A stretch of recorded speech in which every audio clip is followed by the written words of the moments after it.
The current political landscape endorses just one theory, that human-generated CO2 is the principal cause of global warming.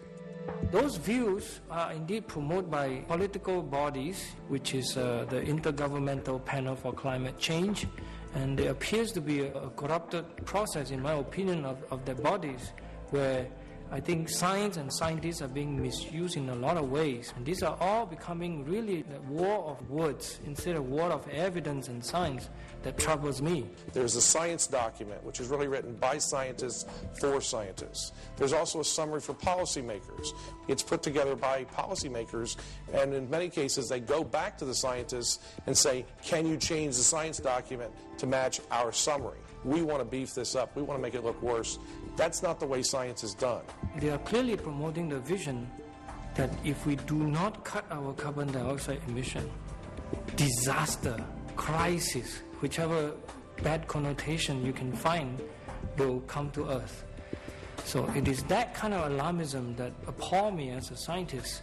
What we have to remember is climate changes and climate fluctuates.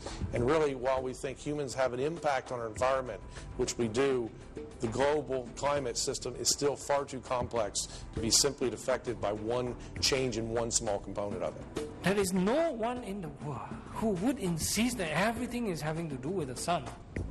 All we are trying to do is that there's this plausible picture of how the sun could cause some of the changes in the climate system, why not study it carefully? It's very, very difficult, in my opinion, to try to insist and suggest that carbon dioxide, even as of today, when we emit this carbon dioxide, is going to drive the climate system. It's a complete false picture, and there's no such scientific basis to support that. So the idea of science is you're really supposed to be skeptical.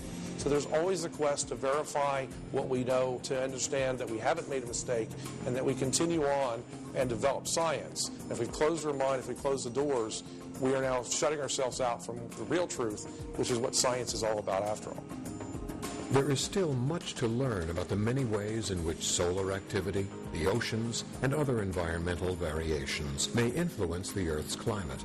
But the more scientists are allowed to do their research in an open dialogue, the more they will understand what is truly affecting the Earth's warming today.